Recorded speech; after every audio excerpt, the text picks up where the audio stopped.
Baik, kita mulai acara malam hari ini. Bismillahirrahmanirrahim. Assalamualaikum warahmatullahi wabarakatuh. Selamat malam Bapak dan Ibu semua yang telah hadir malam hari ini di acara Bincang Santai Korporasi seri ke-32. Ya.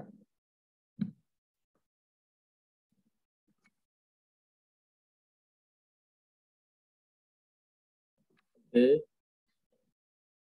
Kita patut bersyukur kepada Allah SWT atas karunia-Nya hari ini kita masih diberi kesempatan untuk hidup ya, diberi kesempatan untuk bernafas. Alhamdulillah hari ini kita bisa berjumpa lagi di kesempatan yang berbahagia ini. Hari malam ini kita akan membahas tentang Silicon Valley Bank ya. Ini sebuah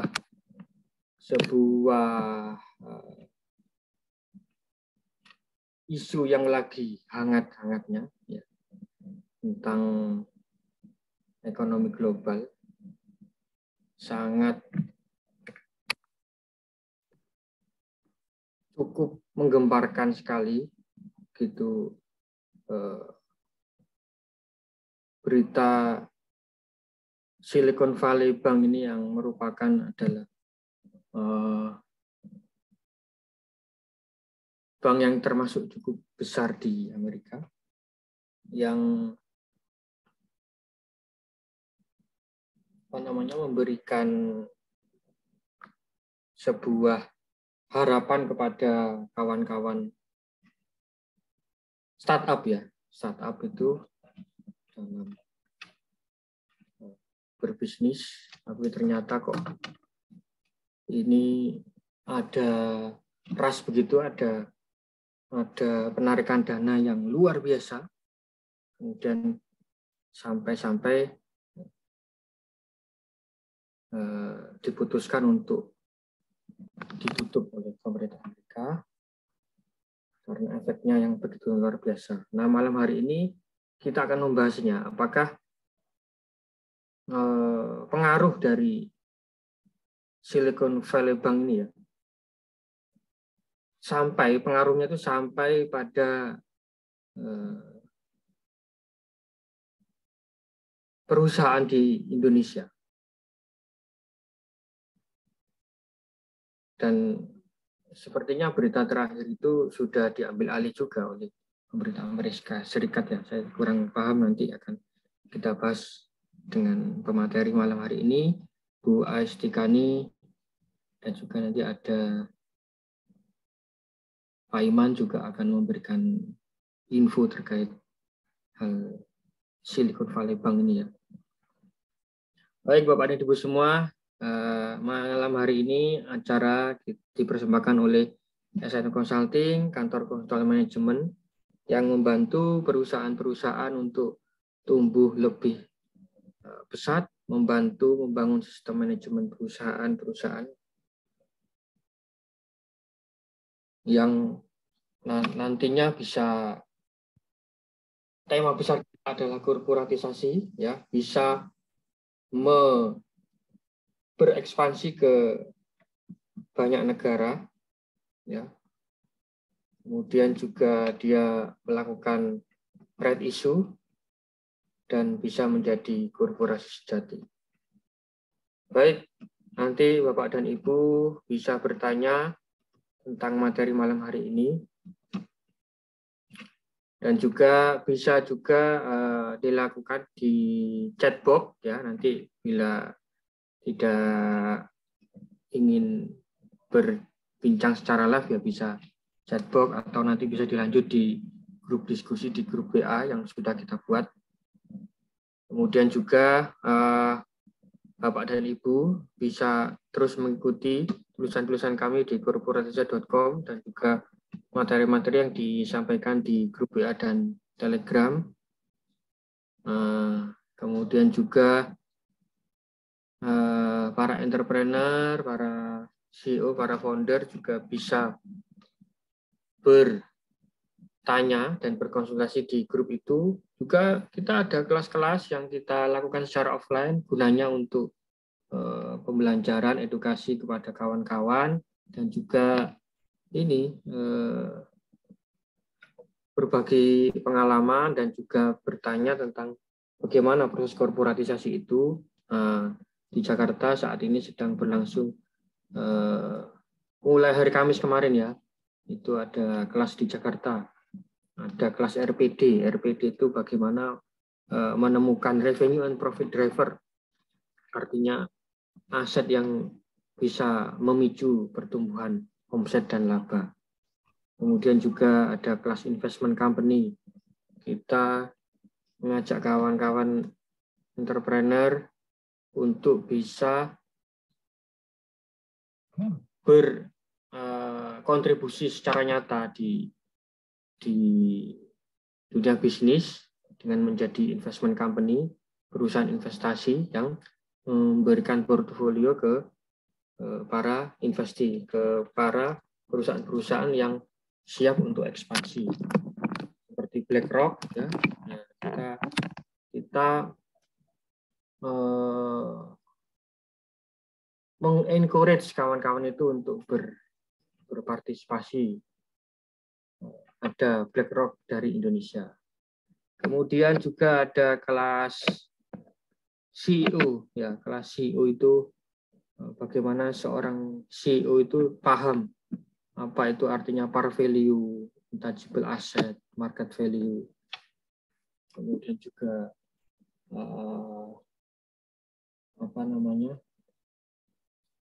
akuisisi and merger itu juga dibahas, ada kaitannya dengan kelas CEO. Kelas korporatisasi itu menghitung bagaimana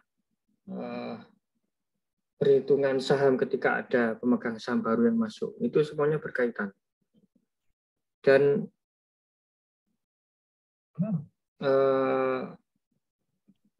salah ketika seorang pebisnis ketika ada proses untuk akuisisi, itu yang dihitung hanya tangible asset.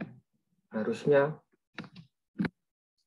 ada intangible asset yang juga harus dihitung di dalam transaksi akuisisi itu. Itu yang dipelajari dalam kelas-kelas tersebut.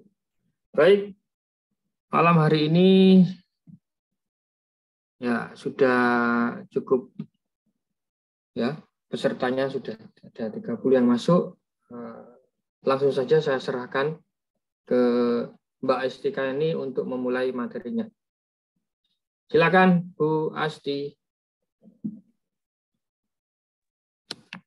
Iya, terima kasih Pak Firman. Selamat malam, assalamualaikum wabarakatuh. Jadi menarik sekali ya sebenarnya untuk Silicon Valley Bank ini, karena selain dia cukup besar di Indonesia dan juga cukup besar di Amerika dan dunia, itu juga secara tidak langsung ini juga kita menikmati juga produk-produk yang mereka danai dari startup yang muncul seperti itu. Jadi mungkin saya langsung aja untuk mempersingkat waktu supaya kita banyak diskusi ya nanti ya. Jadi SVB atau Silicon Valley Bank ini dia terdiri dari 4 SBU ya, Strategic Business Unit. Jadi ada 4, istilahnya di sini ada 4 ekosistemnya, ada 4 kakinya seperti itu. Yang pertama adalah Silicon Valley Bank. Jadi ini bank yang seperti bank consumer bank juga seperti di Indonesia, misalkan ada BCA, Mandiri dan sebagainya. Jadi ini Silicon Valley Bank ini mereka menyediakan tabungan, menyediakan ATM juga, kemudian menyediakan kredit card ya, seperti bank di Indonesia pada umumnya seperti itu tuh yang bergerak di bidang di segmen consumer bank ya. Kemudian ada SVB Private. Nah ini SVB Private ini dia lebih banyak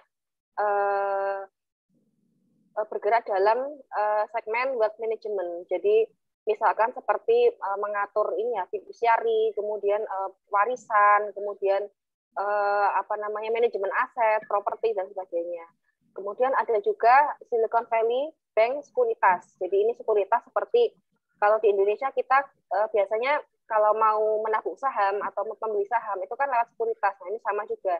Jadi SVB Securities ini disebut juga SVB Leerink seperti itu. Jadi karena dulu mereka asalnya adalah dari akuisisi namanya sekuritas yang namanya Leerink Securities seperti itu. Kemudian yang terakhir adalah SVB Capital atau Silicon Valley Bank Capital. Jadi ini mereka lebih bergerak pada segmen venture capital dan investasi seperti itu, investment management. Nah, kemudian kalau kita lihat dari sejarahnya dan pemegang sahamnya, ini mungkin saya agak lompat sedikit. Nah, ini jadi sejarahnya ini SVB ini dia berdiri tahun 1983 di Santa Clara, California. Jadi ada 3 orang yang paling dominan di sini adalah Roger V. Smith. Ini dia mengawali berdirinya Silicon Valley Bank. Jadi sebenarnya di Amerika ini kalau kita bilang sebagai perusahaan rintisan ya atau startup ya, itu sebenarnya mereka sudah cukup lama mengawali itu gitu, bahkan sejak tahun 1983 seperti itu. Padahal di Indonesia itu baru ada booming.com itu sekitar tahun 2000-an seperti itu. Kemudian tahun 1988 ini SVB ini mereka melakukan IPO atau melantai di bursa Nasdaq. Kemudian tahun 96 mereka membuka cabang di seluruh dunia. Ada yang di Jerman, di Cina, Belanda, kemudian di India juga seperti itu. Nah, ini kita bisa lihat di sini ada milestone-nya sampai tahun 2008 ini mereka buka kantor cabang di Israel. Kemudian di 2012 ini mereka buka cabang di UK dan China seperti itu. Kemudian 2016 di Irlandia dan 2014 di Jerman. Kemudian mereka sebagai sebuah bank ya. Jadi kalau di bank itu kalau mungkin sebelumnya kita ada BSKK mengenai MNC Bank dan Nobu ya, Nobu Bank. Jadi di dalam industri perbankan itu sebenarnya akuisisi dan merger itu hal yang lumrah terjadi seperti itu. Jadi SVB ini juga sama, mereka juga melakukan akuisisi. Misalnya seperti yang terakhir ini tahun 2019 mereka melakukan akuisisi pada Clearing Partners yang sekarang namanya jadi SVB Sekuritas. Kemudian mereka juga mengakuisisi West River Group Debt Investment seperti itu tahun 2020. Kemudian tahun 2021 mereka melakukan akuisisi pada Boston Private. Nah, ini Boston Private ini mereka bergerak di bidang advisory atau penasehat keuangan seperti itu. Kemudian mereka juga mengakuisisi perusahaan riset. Perusahaan riset apa? Perusahaan riset saham sekuritas seperti itu. Yang namanya adalah Moffett Nathanson dan mereka tahun 2021 ini mereka juga meluncurkan Nasdaq Private Market. Jadi semacam riset yang ditujukan pada pergerakan bursa-bursa saham di dunia seperti ini. Nah, kemudian untuk nilai perusahaan yang dianut oleh SVB ini kita bisa lihat di sini. Jadi mereka punya nilai perusahaan yaitu empati, kemudian integritas, kemudian ada perspektif yang berbeda-beda. Jadi mereka menghargai perspektif yang berbeda dan yang terakhir adalah mereka tetap menjaga pembelajaran ya dan adanya continuous improvement, jadi perbaikan berkelanjutan seperti itu. Di seluruh dunia ada 6.500 orang karyawan sampai saat ini, sampai tahun 2022 akhir, dan ada 56 kantor ya di 9 negara. Dan SVB ini rankingnya di USA adalah bank ke-14 terbesar. Nah, kemudian untuk pemegang sahamnya, ini kita bisa lihat di sini. Jadi untuk pemegang saham individu ini hanya 1,61%, sedangkan untuk pemegang saham institusi ini kita lihat di sini ini mayoritas sekali ya. Jadi memang bisa dibilang kalau untuk korporatisasi mereka berjalan mulus seperti itu. Jadi hampir tidak ada pengendali seperti itu. Kalau kita lihat di sini untuk pemegang saham institusi ini juga paling besar adalah Vanguard dan BlackRock. Jadi ini memang jawarannya untuk investment company di dunia seperti itu. Untuk Vanguard dan BlackRock sendiri kalau di Indonesia kemudian ada State Street ya yang sering dibahas di korporatisasi ya. Ini salah satunya ini masuk ke Indonesia melalui Bank Mandiri, kemudian ada Bank BRI juga. Jadi karena ini investment company, mereka biasanya masuknya itu sedikit-sedikit. Jadi mereka menaruh dana itu nggak terlalu banyak seperti itu. Dan itu jadi ciri khas dari investment company sebenarnya. Jadi kalau kita lihat dari komposisi pegang saham ini bisa kita simpulkan bahwa untuk tahapan life cycle-nya ini mereka sudah ada di tahapan nomor 8 seperti itu dan nomor 7. Jadi memang sudah terkorporatisasi seperti itu. Nah, kemudian kalau kita kembali lagi ya ke ekosistem SVB seperti itu. Jadi terutama Silicon Valley Bank-nya. Jadi sebagai suatu ekosistem ini ya, ekosistem yang menghandle startup, jadi mereka mengayomi startup seperti itu. Apa aja sih startup yang mereka mau danai seperti itu? Jadi pertama ada yang biasanya kita lihat ya di sini di Indonesia itu biasanya orang pakainya Pinterest. Nah itu untuk ini apa namanya? Untuk membuat pin ya, hal-hal penting ya di internet ya, di web ya seperti itu. Kemudian ada Payoneer juga, ini semacam portal pembayaran seperti PayPal gitu. Kemudian mungkin anak-anak ada yang pakai ada yang main games. Nah ini juga ada mereka juga membiayai Roblox, jadi ini produsen games seperti itu. Kemudian ada Etsy, ini marketplace untuk barang-barang kerajinan seperti itu. Kemudian ada juga Shopify. Jadi apa aja sih startup yang mereka biayai atau mereka danai? Jadi hampir semua startup mereka itu selama selama prospeknya bagus dan mereka ini pitchingnya itu menarik, mereka akan biayai seperti itu. Jadi kalau kita lihat di sini si SVB ini kita bisa lihat ini mereka seperti integrator antara venture capital, kemudian di sini ada private equity, kemudian ada startup dan korporasi sendiri. Karena kalau kita lihat memang perjalanan startup ini memang kan nggak ada yang langsung jadi besar ya, biasanya rata-rata mereka ya masih kecil seperti ini. Jadi seperti halnya seperti Tokopedia, Bukalapak dan sebagainya. Nah, ini. Jadi dari 44% startup yang mereka biayai di Silicon Valley ini, sebanyak 127-nya sekarang sudah jadi unicorn seperti itu.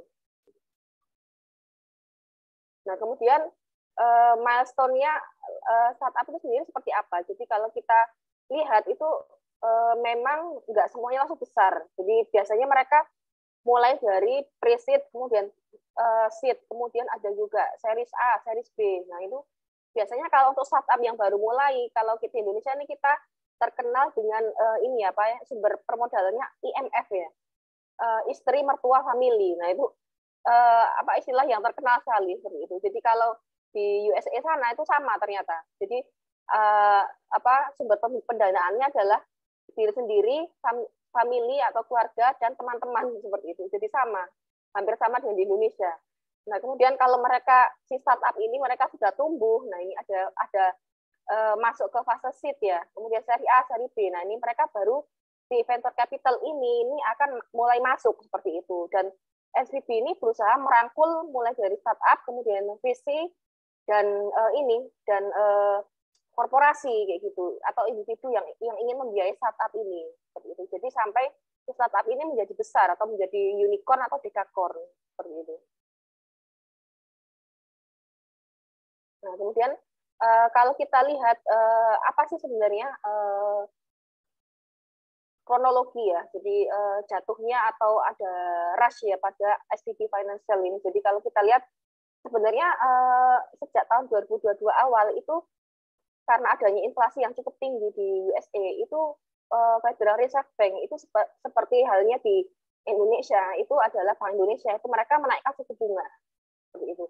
Jadi kalau kita mungkin saya agak lompat jadi nah ini kita bisa lihat di sini ini suku bunga Fed ini sudah naik seperti itu dari 4,5 jadi 4,75. Nah ini gunanya apa sih suku bunga naik? Jadi ini mereka gunakan untuk menekan inflasi seperti yang memang sudah cukup tinggi. Jadi kalau di Indonesia kita merasa bahwa harganya cabai atau harga Indomie naik ya sama di sana juga sama seperti itu.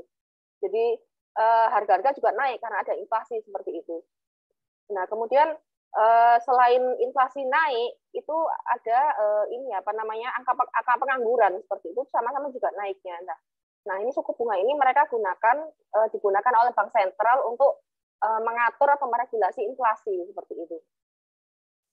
Nah, di mana peran si Silicon Valley Bank ini? Jadi karena kenaikan bunga ini, bunga Bank Sentral Amerika ini, deposito dan nilai portofolio obligasi bank turun tajam seperti itu.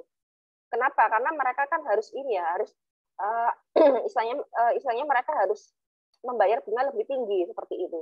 Nah, kemudian di sisi lain, startup itu yang masih membakar duit itu sebenarnya sudah mulai kesulitan untuk likuiditas seperti itu. Kenapa? Karena adanya winter funding. Jadi pendanaannya itu memasuki musim dingin seperti itu. Dan sehingga ini juga disebabkan karena venture capital itu juga mengurangi jumlah pendanaan ke startup seperti itu. Padahal SVB ini kan dia sebagai integrator ya, jadi mereka mengelola dana dari dari venture capital atau dari private equity, kemudian mereka menyalurkannya ke startup, kemudian mereka dibayar oleh startup itu, kemudian dan sebagainya. Jadi mereka juga terkena dampak yang sebenarnya berasal dari dominonya kenaikan interest rate-nya dari Bank Sentral Amerika ini. Kemudian SVB ini otomatis karena mereka memerlukan semacam cash flow yang sehat ya. Mereka melakukan jual rugi aset surat berharga seperti itu. Surat berharga ini bisa terdiri dari saham maupun obligasi seperti itu. Untuk meningkatkan modal sebanyak 2,25 miliar lembar saham. Jadi kalau kita ikuti BSKK sebelumnya di MNC Bank dan New Bank ini, kita bisa menyimpulkan bahwa memang di perbankan itu untuk capital atau capital adequacy ratio atau rasio rujukan modal itu memang sangat penting. Jadi ada semacam regulasi dari bank sentral ya atau Bank Indonesia itu ada kecukupan bank minimal, kecukupan modal minimal seperti itu. Nah, inilah yang menyebabkan mereka terjadinya panik ini seperti itu. Karena SVB ini terekspos bahwa mereka rugi karena ada penjualan aset surat berharga. Nasabahnya otomatis mereka khawatir dan panik seperti itu. Akhirnya dalam satu hari itu terjadi penarikan dana besar-besaran seperti itu. Nah, kalau kita lihat di sini di bagian atas ini ada total venture capital dan private equity investment. Jadi ini kalau kita lihat tahun 2019 sampai 2020 dan 2021 ini cukup besar sebenarnya. Tapi tahun 2002 ini agak menurun seperti itu. Mungkin nanti kita akan lihat ya di rasio utang itu juga mengalami penurunan seperti itu di Silicon Valley Bank ini.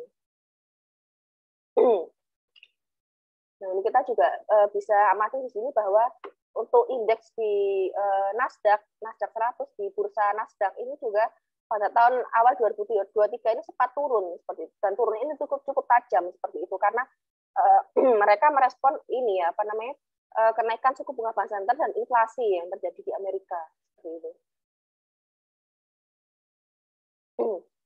Kemudian untuk neraca SVB Financial Group 4 tahun terakhir. Nah, ini kita lihat di sini untuk trennya aset ini sebenarnya cukup stabil seperti itu untuk 2 tahun terakhir. Nah, kemudian ekuitas juga cukup lumayan ya. Nah, yang mungkin yang jadi sorotan ini adalah hutang atau debt yang dia turun. Jadi kalau sebagaimana kita tahu bahwa kalau di perbankan ya itu untuk DER itu menyangkut dana pihak ketiga. Jadi satu-satunya industri yang DER-nya bisa tinggi itu memang bank, dan biasanya selain bank itu adalah retail. Kenapa? Karena di situ kan ada uangnya orang ya, ada uang pihak ketiga seperti itu yang berupa hutang ke bank seperti itu. Jadi kita lihat di sini DER atau utang ini dia turunnya cukup signifikan seperti itu pada tahun 2022, dan ini menunjukkan bahwa dana pihak ketiganya sebenarnya cukup ikut turun seperti itu. Kemudian dari segi laba atau rugi, SVB Financial Group ini untuk tahun sebelumnya, untuk tahun 2019 sampai tahun 2021 ini dia cukup stabil. Jadi misalnya ada untung lah ya. Kemudian tahun 2022 ini mereka mengalami kerugian pertama kali seperti itu. Kemudian dari segi arus kas ini kita bisa lihat bahwa arus kas dari aktivitas operasi ini cukup stabil seperti itu. Namun arus kas dari aktivitas investasi ini dia tahun 2022 ini enggak terlalu banyak seperti itu, yang artinya bahwa tidak terjadi adanya ekspansi yang berupa investasi yang cukup besar. Nah, ini kemudian ada pengurangan investasi yang ditunjukkan penurunan arus kas ya. Arus kas dari aktivitas investasi. Nah, kemudian yang terakhir adalah secara kinerja keuangan. Jadi kalau kita cermati MNC Bank dan Nobu yang melakukan merger baru-baru ini, kita bisa mengetahui bahwa kalau di perbankan itu ada istilahnya ukuran ya, atau metrik ya, yang memang dia sangat khas sekali. Jadi memang nggak ada di industri lain seperti itu. Jadi seperti Buku ini biaya operasional dari pendapatan operasional. Nah, itu biasanya ciri khas di perbankan seperti itu. Kemudian ada juga non-performing loan atau pinjaman yang tidak berkinerja, pinjaman yang tidak tertagih seperti itu. Kemudian ada juga LDR, loan to deposit ratio atau rasio pinjaman terhadap deposito ya, terhadap uang seperti itu, terhadap uang kas seperti itu. Kemudian yang terakhir adalah metriknya profitabilitas. Jadi kalau untuk metrik profitabilitas ini mungkin hampir sama dengan industri lain, jadi nggak terlalu khas ciri di bank. Jadi kalau kita lihat di sini tahun 2022 ini ada kenaikan BOPO. Jadi biaya operasional terhadap pendapatan operasional ini dia cukupnya naik cukup signifikan seperti itu. Sementara dari segi tingkat pengembalian aset ini dia turun. Demikian juga dengan ROE atau tingkat perputaran ini ya Pak, rasio laba terhadap ekuitas, nah, dia juga turun seperti itu. Nah ini apalagi DER, ini dia turunnya cukup tajam. Jadi ini kita bisa simpulkan bahwa di sini metrik-metrik perbankan ini dia sebenarnya kita bisa mengetahui bahwa di akhir tahun 2022 ini SVB atau Silicon Valley Bank ini dia sebenarnya harus sudah mulai memperbaiki kinerja ya. Jadi kalau nggak salah nih pada suatu studi kelayakan itu biasanya kita akan membuat suatu simulasi. Jadi biasanya ada ini simulasi pada kondisi yang normal seperti itu. Asumsinya normal seperti itu. Kemudian ini ada simulasi dalam kondisi moderat seperti itu atau kondisi baik lah. Kemudian ada juga kondisi yang ekstrem atau kondisi yang jelek seperti itu. Nah ini mungkin kalau di perbankan ini kita simulasinya harus lebih banyak lagi seperti itu. Jadi kalau misalkan bagaimana dengan kondisi bahwa ada kenaikan Fed rate ya, kenaikan bunga bank ya seperti itu. Nah ini jadi di sini kalau kita lihat memang menariknya di perbankan ini seperti ini. Jadi akan ada banyak metrik seperti itu atau akan ada banyak parameter seperti itu dari kinerjanya. Jadi mungkin kalau kita bisa simpulkan di sini yang pertama adalah SVB Finansial ini dia merupakan suatu integrator. Jadi core business-nya adalah layanan perbankan yang terintegrasi dalam suatu ekosistem startup ya di Silicon Valley seperti itu. Kemudian untuk korporatisasinya ini juga dia sudah nggak ada pesan pengendali dan berada pada tahap ke-8 corporate life cycle. Kemudian niche market ini sudah jelas sekali, jadi mereka membidik perusahaan startup di Silicon Valley.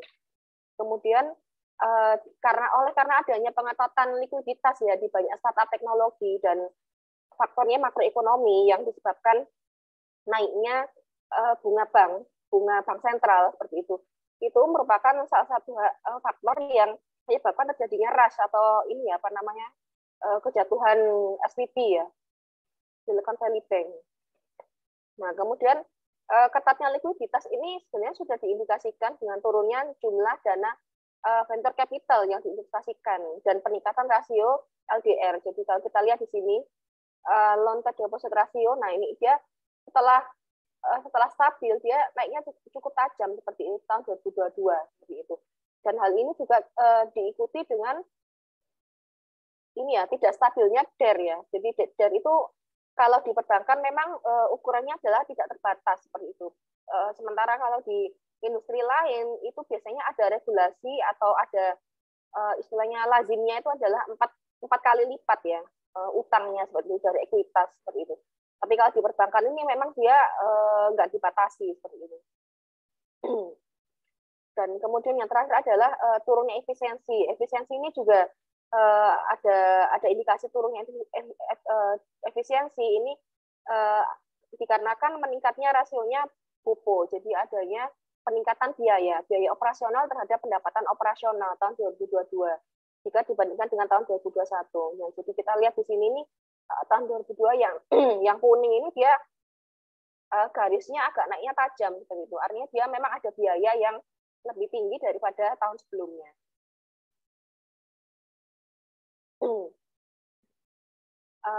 Oke, terima kasih. Mungkin saya sampai di kesimpulan ini, saya kembalikan ke Pak Firman, monggo untuk mulai, mungkin ada diskusi yang ingin dimulai.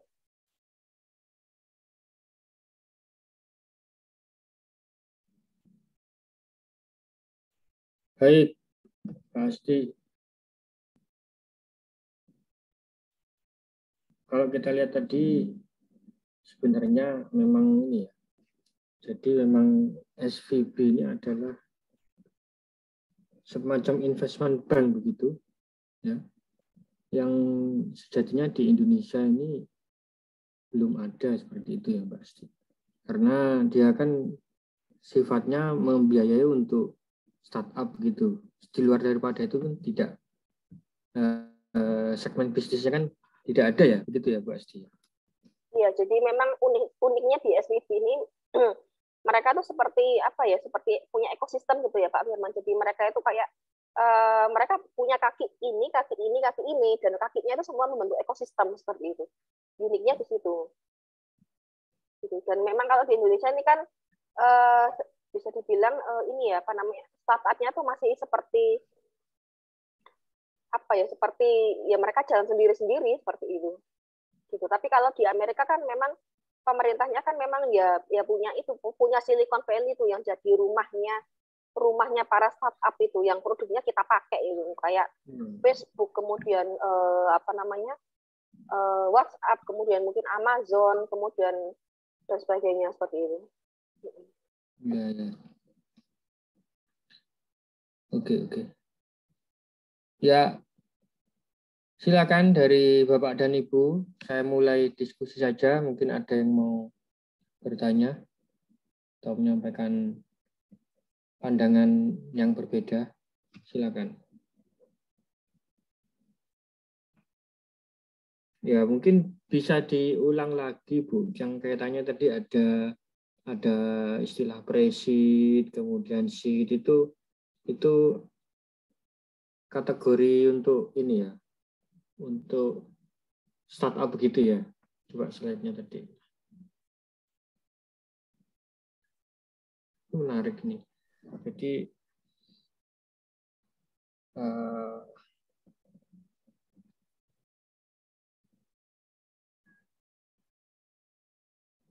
ya jadi kalau untuk startup itu kan awalnya ya startup gitu ya. Ya. Okay. Jadi kalau startup itu kan awalnya kan pasti nggak langsung besar juga ya Pak Firman ya. Jadi kayak kalau nggak salah kan seperti Tokopedia itu awalnya juga dulu dari ini ya dimulai dari garasi seperti itu. Dari garasi kemudian banyak yang pakai, kemudian ada funder seperti itu. Nah, ini kan apa namanya lah ini peranan si SVB ini mereka memang ini ya apa namanya karena mereka memang punya niche pasar atau ceruk pasar di startup Silicon Valley. Nah, ini mereka istilahnya kayak seperti mengayomi seperti itu, mengayomi dari awal siapa nih yang punya ide bagus nih, bikin startup yuk kayak gitu. kemudian mungkin produknya sudah ada di uji pasar ya, tes market seperti itu dan sebagainya, sampai mereka mungkin memperoleh pendanaan pertama kali seperti itu, mungkin seri A seperti itu. Jadi kenapa sih kok kita ini ya kita masukin di sini ya, karena memang mungkin nggak semua paham juga mengenai ini apa namanya tahapan persalinan rintisan, biasanya seperti itu. Ya, betul. Ini sebagai wawasan juga ini bagus. Seri A, seri B, seri C, dan mezanin, kemudian dia exit. Artinya exit. Biasanya exit ini IPO itu, biasanya IPO itu ya. Oh, oke.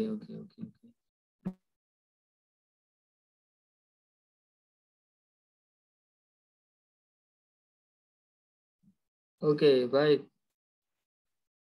Ya,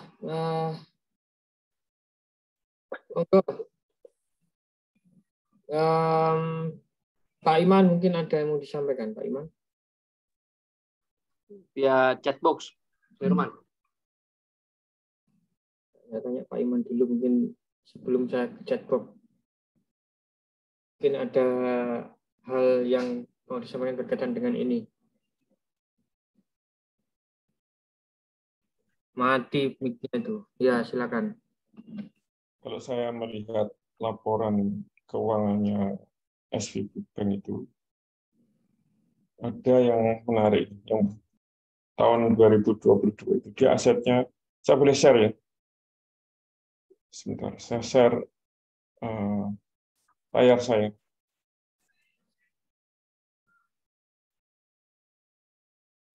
Jadi dari laporan keuangan terbaru ya 2022 ini, kita perhatikan dia Sudah muncul, oke. Sudah ya? Ya, asetnya itu 211 miliar USD. Dari 211 itu, komponen terbesarnya ada pada yang namanya ini, non-marketable and other equity securities. Dia masuk ke equity, ya dia bertindak sebagai investment banking terkait ini, masuk ke equity. Total investasi dia di situ itu 120. Nah, sementara yang lain itu, yang sifatnya loan, pinjaman, kayak di Bank Indonesia, Bank Komersial itu 73. Terus tadi diinformasikan oleh Mbak Asti, memang kayaknya begitu, jadi perusahaan ini membiayai startup. Nah, maka saya melihatnya ini resikonya memang gede, kayak begini. Saya yakin. Dia masuk ke equity, porsi besar, utang juga besar, dan dia fokus ke startup. Padahal rumusnya bank itu harus membuat portofolio nasabah yang diversifikasinya itu lebar, masuk ke seluruh sektor, masuk ke perusahaan-perusahaan baik yang sudah mapan, sudah ketemu RPD-nya kalau dalam bahasanya SR Consulting, itu yang justru sebagian besar, sebagian kecil baru masuk ke startup yang belum ketemu RPD, masih rugi. Nah, kalau seperti ini, maka sangat berisiko ketika terjadi hal yang tidak baik pada industri startup, pada perusahaan startup. Maka kemudian ketika terjadi masalah itu, saya kira ya itu sebuah risiko yang sudah bisa diprediksi sejak awal. Pertanyaannya sebenarnya dia ketika seperti itu mengamankan dirinya bagaimana? Nah, itu yang kita tidak, kalau begitu sudah terjadi gini ya, berarti dia kurang bagus dalam mengamankan risiko-risiko. Itu yang saya melihat, sehingga kemudian terjadi seperti yang kita saksikan saat ini. Apalagi dia perusahaan publik gitu ya, kan dia tidak bisa menghindar untuk punya pertanggungjawaban publik yang besar. Beda kalau misalnya masih kayak Sequoia itu kan sebagai venture capital, dia tidak publik, ya dia bisa tidak terlalu punya hak kewajiban pertanggungjawaban publik, sehingga bisa agak ngatur-ngatur. Kalau ini semuanya harus bisa dipertanggungjawabkan secara publik, sehingga kayaknya memang susah berbisnis kayak gini. Itu saja tambahan saya. Oh ya, terus satu lagi, dia kalau bank itu kalau di Indonesia ada namanya kebalikannya DER ya, CAR. Kalau DER kan utang dibagi equity. Kalau CAR itu utang apa namanya modal, justru modal equity dibagi total aset. Jadi mirip kebalikannya. Dan kalau kita perhatikan, nih saya hitung tadi, CAR dia itu hanya sekitar 8%. Di Indonesia itu minimumnya sekitar 12%. Jadi ini sudah sangat riskan. CAR 8% itu kalau dihitung DER kebalikannya 100/8. Itu berarti sekitar 12 kali DER. Jadi sudah sangat berisiko. Sebenarnya sehingga memang kayaknya memang ini atau nggak mikir atau bagaimana ya. Tapi rasanya kok ya nggak mungkin kalau nggak mikir. Masa perusahaan besar itu nggak mikir. Tapi memang begitu ini jatuh kayak begini, itu mengkonfirmasi bahwa kebijakan dia terlalu tinggi, rasio utangnya itu alias CAR-nya terlalu rendah, itu menjadi terbukti. Kalau DER tinggi atau CAR rendah itu ya risikonya sangat tinggi. Ini mereka sekarang menghadapi. Begitu teman saya, Pak Sur. Ya, jadi memang sangat bahaya ya, karena CAR-nya tadi kalau di Indonesia itu minimal 12%, di sana kok malah 8%. Iya. Luar biasa. Sangat dangerous.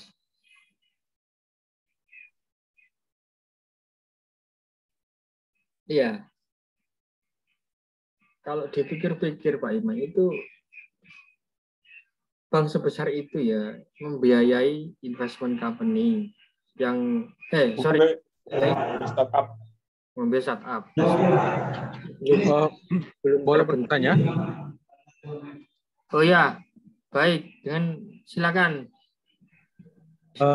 Ya ini Lihat. banyak sih yang ngasih alasan ya dari sisi finansial. Cuman saya tertarik untuk mencari tahu dari sisi apa ya, mungkin dari sisi politis kali ya, karena saya pernah baca kronologisnya. Jadi itu diawali dari Peter Thiel Foundation yang menyuruh startup yang diinvestasikan oleh mereka untuk menarik uangnya di SPB ini. Nah, lalu akhirnya beredarlah rumor sehingga startup yang lain pun ikut ketakutan karena secara bisnis kan memang bank itu nggak boleh ada bank run kayak gitu kan, karena semua bank nggak akan bisa survive. Jadi saya menduga kok kayaknya ada unsur kesengajaan gitu ya. Kira-kira gimana nih dari SNF untuk dari sisi politisnya? Kalau saya melihat ini pemegang sahamnya kan bukan main-main, ini perusahaan berinvestasi gede.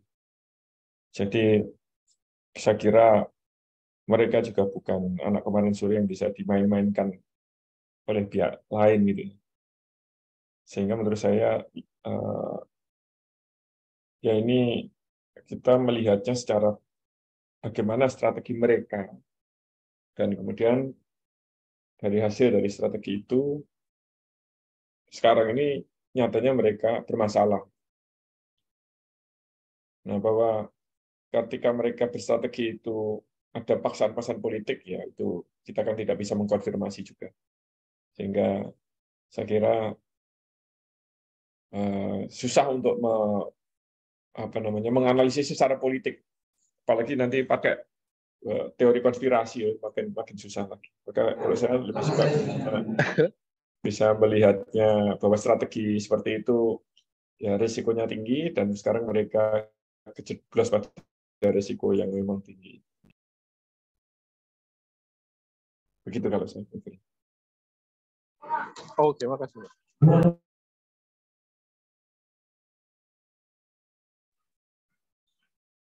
Ya, baik. Oke. Silakan lagi yang mau bertanya langsung. Saya buka diskusi. Kita ke chatbook aja ya. Ini ada Pak Yan. Halo Pak Yan, gimana kabar nih? Pak Yan ini nanya, jika melihat dari SVB Bank, Signature Bank, dan Silvergate Bank, terlalu konsentrasi penyaluran aset pembiayaan pada sektor tertentu.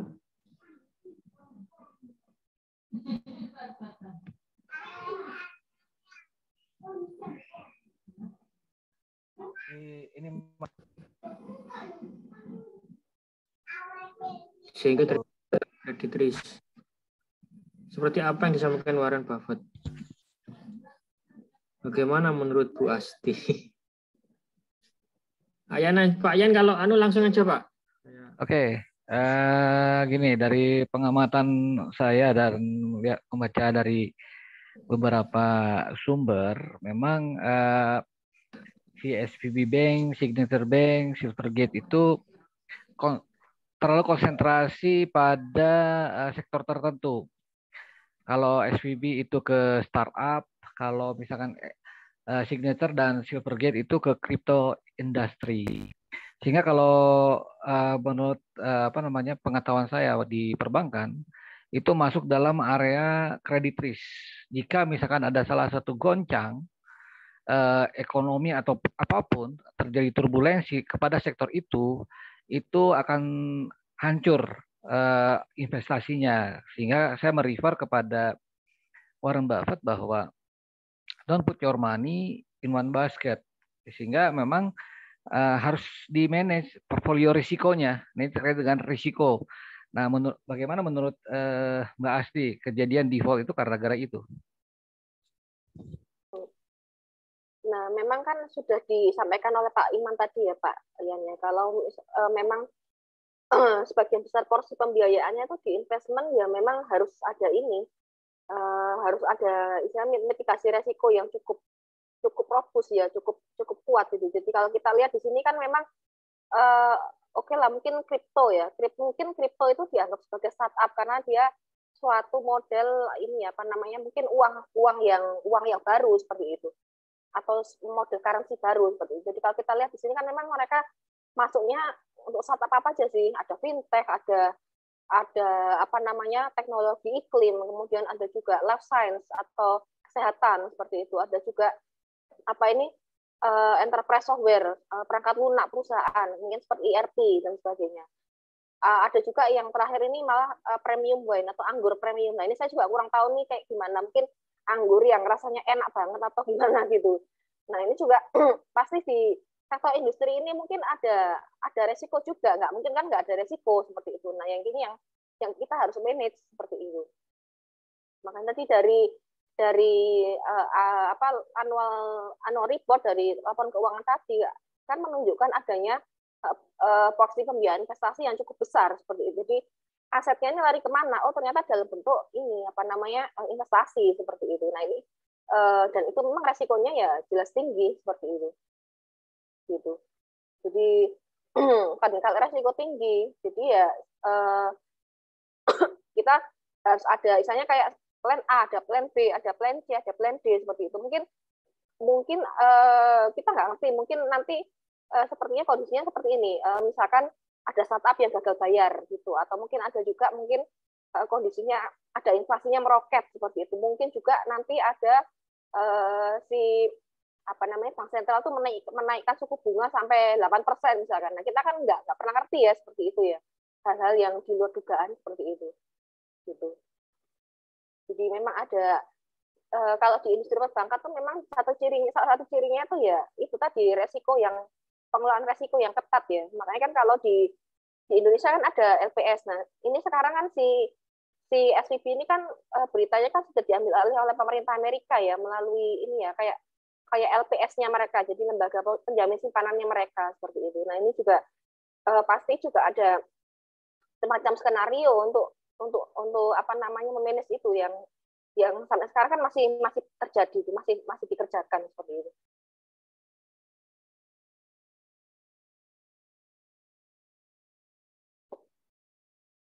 Mungkin dari Pak Iman mungkin ada yang mau ditambahkan?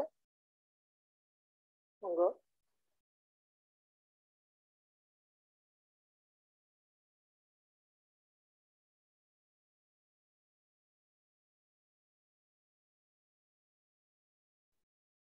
Halo Mas Firman.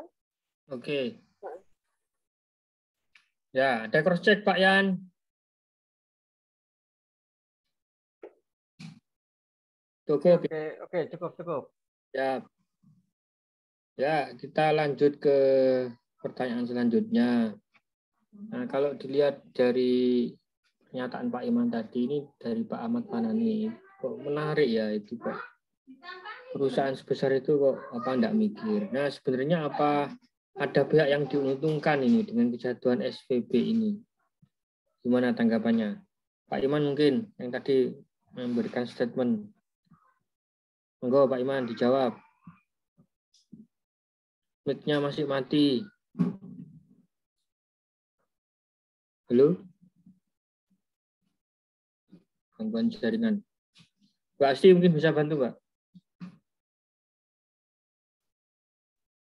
Nah, kalau misalkan untuk statement dalam kejatuhan tuh mungkin seperti apa ya, bau-bau konspirasi mungkin ya, Pak ya. Jadi kalau saya sendiri sih belum melihat seperti itu, tapi mungkin juga kalau ini saya baca dari ini ya, dari beberapa artikel itu dampaknya ke Indonesia itu nggak terlalu signifikan seperti itu, karena kalau di Indonesia kan kayak seperti BlackRock, kemudian mungkin seperti Vanguard itu kan masuk ke bank-bank Indonesia itu kan memang dia nggak terlalu banyak ya, seperti itu. Tapi mungkin kalau misalkan ada yang dominan atau ada yang jadi pengendali di perbankan Indonesia, nah itu nanti kita akan ada dampaknya seperti itu. Kita akan merasakan dampaknya seperti ini. Gitu.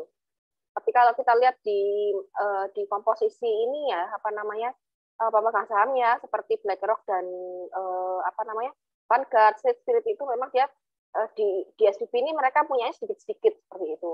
Rata-rata cuma berapa tadi ya? Cuma 8% atau berapa tadi ini coba saya lihat.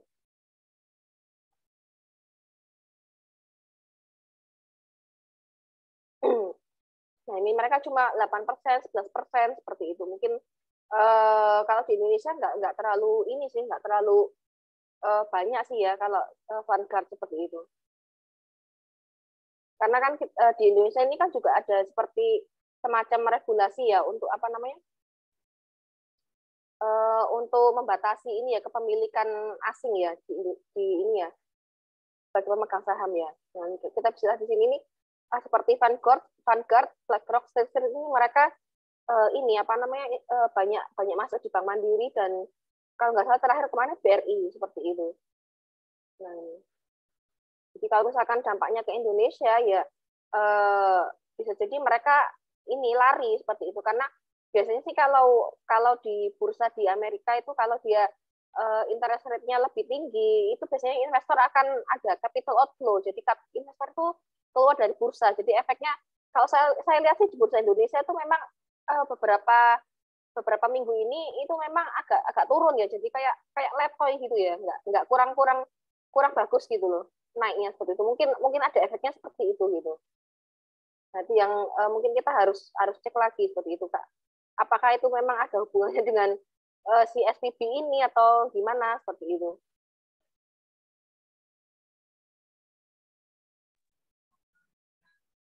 Tapi itu tidak ini ya.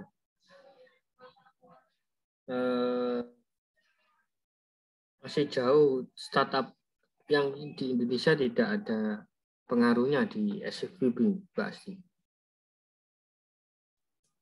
Nah, itu kalau untuk ini startup di Indonesia itu kalau yang terhubung langsung dengan SVB itu saya lihat sih belum ada seperti itu. Nah, kalau yang terhubung tidak langsung, nah itu mungkin ada. Nah, ini kan karena kan memang rantainya panjang ya, Pak Firman ya, untuk venture capital itu ya. Venture capital seperti Sequoia, kemudian mungkin seperti Yes Venture itu kan kita nggak ngerti itu mereka laporannya karena kan nggak di publik kan seperti itu.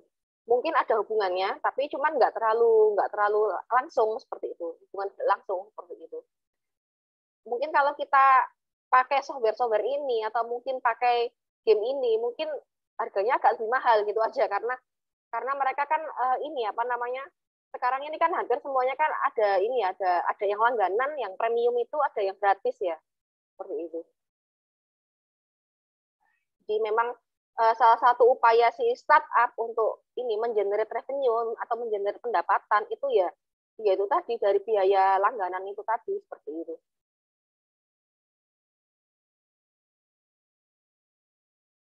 Jadi kalau ada kalaupun ada efeknya, biasanya sih mungkin dari segi ini, dari Kementerian Keuangan tuh mungkin akan ada ini ya, semacam studi seperti itu untuk mengetahui efeknya ke Indonesia seperti itu.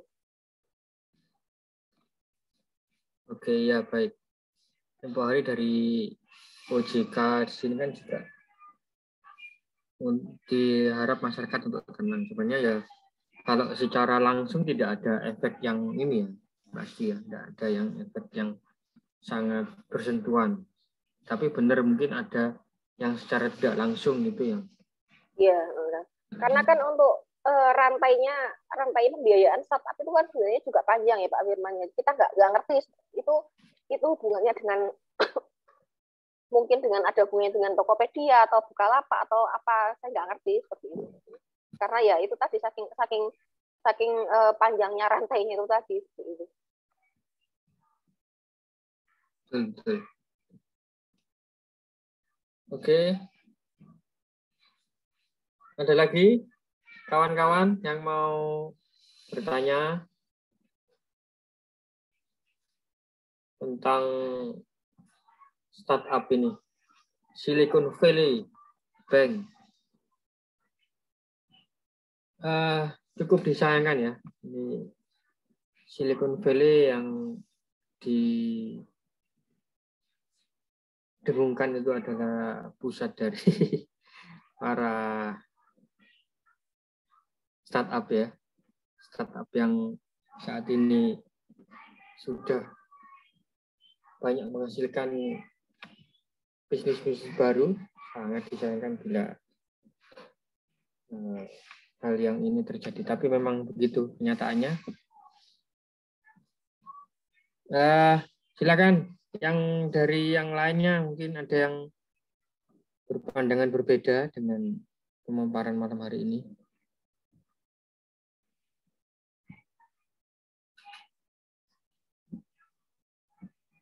Ternyata Roblox itu juga dari ini pembiayaan dari investment bank dari SVB. Saya baru tahu. Iya, nah itu juga sebagian kecil ya Pak Firman yang kita tahu ya. Kan itu kan tadi kan 44% ya, dari hampir 50% lah dari startup di Silicon Valley ya, itu mereka yang handle, yang ngurusi seperti itu. Bisa jadi mungkin ada yang lain yang ada di Indonesia seperti itu. Cuman kan kita belum tahu ya apa itu ya. Gitu. Oke. Kalau tadi itu ya dari Silicon Valley, itu yang selain Silicon Valley juga berpengaruh, Mbak? Yang tadi disebutkan, itu juga membiayai startup juga, Signature dan sebagainya tadi.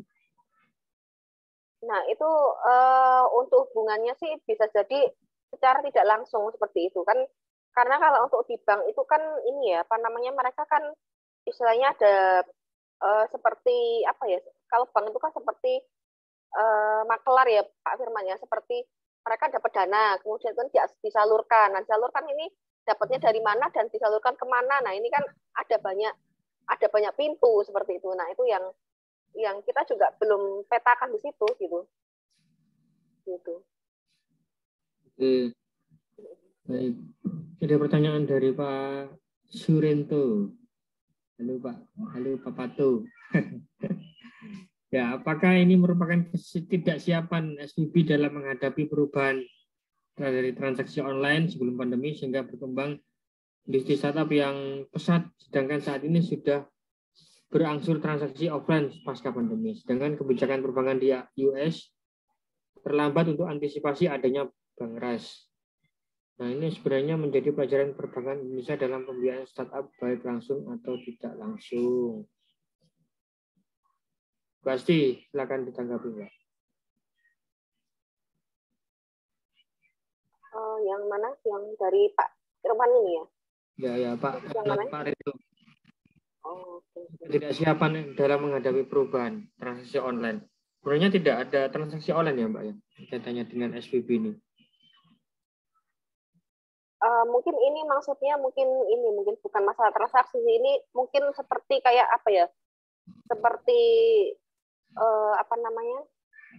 Seperti online shop gitu ya, mungkin marketplace gitu ya, mungkin atau seperti WFH dengan WFO. Nah, sorry, kalau nggak salah nih Zoom ini salah satu juga yang di ini Pak Firman, yang di handle oleh SVB ya. Sebelum dia IPO seperti ini. Yang Zoom Gitu kita ya? pakai ini, iya. Seperti itu. Salah satu portofolionya kan kalau untuk SVB itu kan memang dia istilahnya portofolio penting ya, seperti itu. Kalau untuk pertanyaan ini perubahan transaksi pasca pandemi ini ya, ini mungkin ada hubungannya, mungkin juga enggak seperti itu, karena kan memang kalau untuk startup itu kan banyak ya Pak siapa ini namanya Surento ya. Kalau kita lihat tadi di sini kan memang dia enggak semuanya dia enggak semuanya soal ini kan software ya. Di sini malah ada semacam kayak industri kesehatan seperti itu. Kemudian juga ada industri ini yang saya juga baru tahu, ini ada premium wine seperti itu, ada anggur premium, mungkin anggur yang rasanya enak banget atau gimana gitu. Nah itu, jadi seperti kayak teknologi pangan yang terbaru seperti itu. Kemudian di sini juga ada Airbnb kan. Kalau Airbnb kan di Indonesia kan ini ya kayak untuk booking penginapan gitu ya, seperti Oyo atau Airi, nah seperti itu. Jadi memang nggak melulu, nggak cuman ini aja sih, nggak cuman masalah transaksi offline pasca pandemi seperti itu. Ya, siap. Baik, kita beralih ke pertanyaan selanjutnya dari Pak Yudis nih. Berarti secara karakter IC dan bank biasa itu hampir sama ya Pak? Mungkin Pak Iman ya, antara IC ini investment bank apa investment company Pak Iman? Pak Iman? Jadi kalau di Amerika bank itu ada dua jenis, ada commercial bank yang kayak di Indonesia ini, ada investment bank.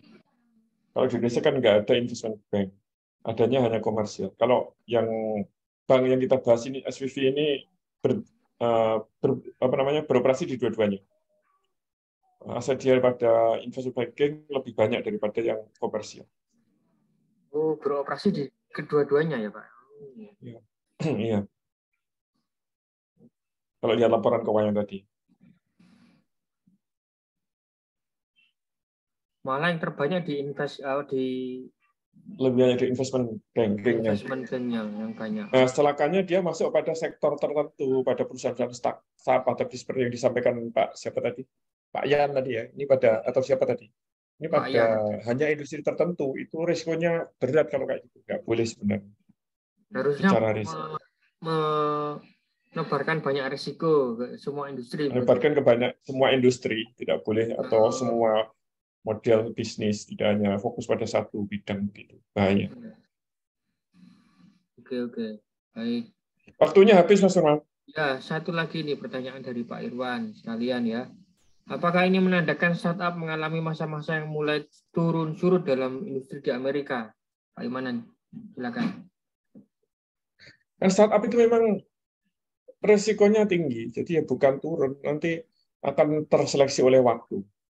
Yang bagus, yang memang bisa menemukan produk market fit dengan baik, ya akan eksis. Kalau enggak, ya mati. Itu hal biasa, dan investment company seperti Vanguard dan sebagainya tadi yang ada di daftar pemegang saham itu kayak gitu sudah biasa dia menghadapi risiko-risiko kayak gini. Bagi dia biasa saja. Misalnya seandainya SVB ini mati pun benar-benar mati, ya bagi dia juga itu sudah dihitung, jadi tetap aman saja. Shareholder-nya sudah menempatkan ke banyak risiko. Baik, oke. Waktu kita sudah habis ya. Saya terima kasih kepada Bapak dan Ibu semua yang hadir pada malam hari ini, kepada tim SNF, Pak Iman, Bu Asti, dan kawan-kawan semua.